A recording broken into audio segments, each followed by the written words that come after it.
बहुत साल पहले की बात है। लक्ष्मी नगर में एक बहुत बड़ा जंगल हुआ करता था। उस जंगल में शेर खान नाम का एक शेर रहता था। वह जंगल का राजा था। उसके शासनकाल में जंगल के सभी जानवर सुखी और शांति से रहते थे। यदि जंगल में कोई भी जानवर गलत काम करता तो शेर खान उसे दंड देते थे। वह कमजोर जानवरों की रक्षा भी करते थे। एक दिन शेर खान अपनी गुफा के सामने बैठे थे। तभी उसका दोस्त भालू उसके पास आया। फिर दोनों दोस्त मिलकर जंगल और जंगल के जानवरों के बारे में आलोचना करने लगे। मैं इस जंगल का सबसे शक्तिशाली जानवर हूँ। मेरे सामने जंगल का कोई भी जानवर टिक नहीं सकता। क्या कहते हो भालू भाई? ये तो तुमने बिल्कुल ठीक कहा, लेकिन हाथी के सामने तुम बिल्कुल चूहे जैसे दिखते हो। क्या ठीक कहा ना मैंने शेर खान? भालू की बात सुनकर शेर खान बहुत क्रोधित हो गए। भालू, तुम्हारी हिम्मत कैसे हुई मेरे बारे में इस तरह की बातें करने की? तुम्हें पता है तुम किसके सामने बात कर रहे हो? मैं इस जंगल का राजा हूँ। तुम मेरे दोस्त हो, इसीलिए तुम्हारे साथ मैं थोड़ा मजाक कर रहा था। तुम मेरे बात का बुरा मत मानना शेर खान।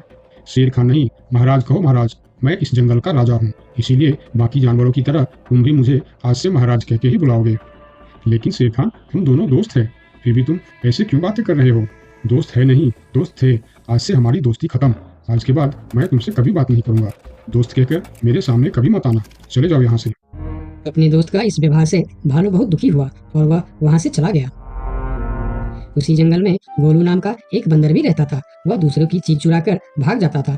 एक दिन गोलू की चोरी करते समय शेर खान के एक सिपाही के द्वारा पकड़ा जाता है और उसे शेर खान के सामने विचार के लिए लाया जाता है। गोलू को देखकर शेर खान कहते हैं, गोलू, तुम्हारी चोरी की किस्से जंगल के दूर दूर तक मशहूर है। तुम जानवरों के घर में ही नहीं बल्कि मेरे दरबार में भी बहुत चीज चोरी की है। इसीलिए मैं तुम्हें पहाड़ से गिराकर मारने की सजा घोषित करता हूँ।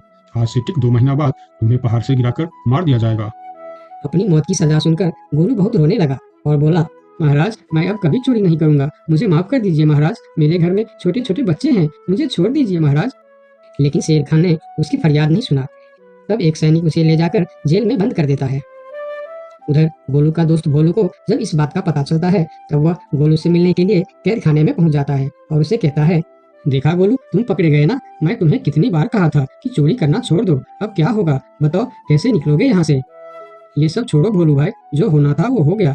मुझे तो बस अपने परिवार की चिंता हो रही है। काश मैं मरने से पहले उनके लिए कुछ कर पाता। मेरे छोटे छोटे बच्चे हैं, बीवी है, अब उन सब का क्या होगा? मेरे बिना वह भी जीवित नहीं रह सकते। गोलू की बातें सुनकर भोलू सोच में पड़ गया। फिर वह शेर खान के पास गया और बोला, महाराज, मैं गोलू का दोस्त भोलू हूँ। मैं आपसे कुछ कहने आया हूँ।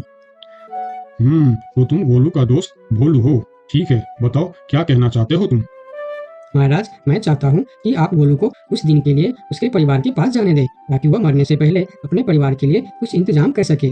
मरने वाले का आखिरी इच्छा पूरा कीजिए महाराज। आप एक बार उसके परिवार के बारे में भी सोचिए। गोलू ने जो किया उसमें उसके परिवार की क्या गलती है? अगर आप उसे कुछ दिन के लिए अपने परिवार के पास रहने दोगे तो शायद उसका परिवार बच जाएगा।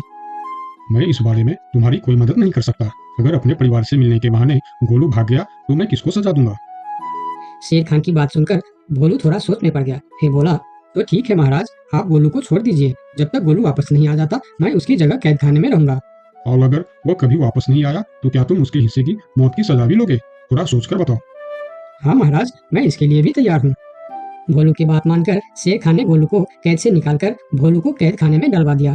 तब बाहर निकलकर गोलू ने भोलू को बोला, दोस्त, तुम चिंता मत करना, मैं समय से पहले ही वापस आ जाऊंगा। ऐसा कहकर गोलू वहां से चला गया और भोलू गोलू की जगह कैद खाने में रहने लगा। इस तरह बहुत दिन बीत गया लेकिन गोलू वापस नहीं आया। तब एक दिन शेर खान भोलू के पास आया। देखा बंदर, मैंने कहा था ना गोलू वापस नहीं आएगा। अगर कल सुबह तक गोलू वापस नहीं आया तो शर्त के अनुसार कल शाम के समय तुम्हें पहाड़ से गिरा दिया जाएगा। अगले दिन भी जब गोलू वापस नहीं आया तब शेर खान और उनके सैनिक भोलू को लेकर पहाड़ के किनारे पर गए। फिर भोलू को खाई के किनारे खड़ा करके शेर खान ने कहा, देखा ना मूर्ख बंदर, तुम्हारे दोस्त तुमको धोखा देकर चला गया। अब तुम मरने के लिए तैयार हो जाओ। लेकिन इस बार भी गोलू नहीं डरा और बोला, कोई बात नहीं महाराज, मैं अपने दोस्त के लिए मरने के लिए भी तैयार हूँ। मैं यह जानकर बहुत खुश हूँ कि मेरा दोस्त अपने परिवार के साथ खुश है। मेरे आगे पीछे और कोई नहीं है, मैं तैयार हूँ महाराज। शेर खान और भोलू के बीच बातचीत चल ही रही थी कि तभी थोड़ी दूर पर गोलू उनके और आता हुआ दिखाई दिया।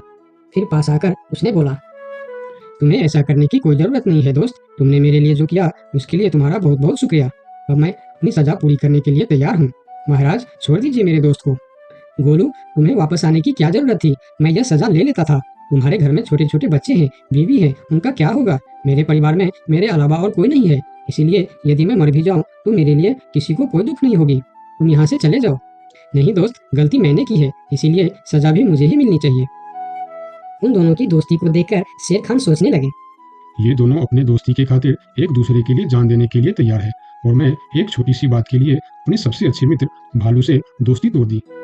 यह मैंने बहुत बड़ा गलती कर दी, मुझे इसका प्रायश्चित करना ही होगा। किसी को मरने की कोई जरूरत नहीं है। तुम दोनों की दोस्ती देखकर मैं गोलू की सजा माफ करता हूँ। और याद रखना गोलू, अगर तुमने फिर से चोरी की तो अगली बार मैं तुम्हारी सजा माफ नहीं कर पाऊंगा।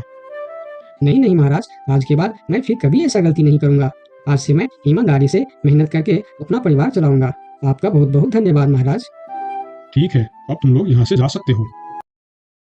उनके जाने के बाद शेर खान सीधा अपने दोस्त भालू के पास गया। भालू मेरा दोस्त, मैं यहाँ तुमसे माफी मांगने के लिए आया हूँ। मैंने जो उस दिन तुम्हारे साथ व्यवहार किया वह बहुत गलत था। मैं बहुत शर्मिंदा हूँ, मुझे माफ कर दो मेरे दोस्त। लेकिन महाराज, आपने तो कहा था। महाराज नहीं, शेर खान बोलो, शेर खान। आज से तुम मुझे महाराज नहीं, शेर खान ही बुलाओगे, क्योंकि दोस्त एक दूसरे के नाम लेकर ही बुलाते हैं। आज से तुम मेरे सबसे अच्छे दोस्त हो। गोलू और भोलू की दोस्ती देखकर शेर खान को अपनी गलती का एहसास हुआ और उसने भालू से माफी मांगी और दोनों फिर से दोस्त बन गए। तो दोस्तों, इस कहानी से हमें यह सीख मिलता है कि कभी कभी दूसरे के अच्छाइयों को देखकर भी हम अच्छा बन जाते हैं। इसीलिए हमें हमेशा अच्छे लोगों के साथ ही दोस्ती रखनी चाहिए और अच्छे अच्छे काम भी करने चाहिए। आपका बहुत बहुत धन्यवाद।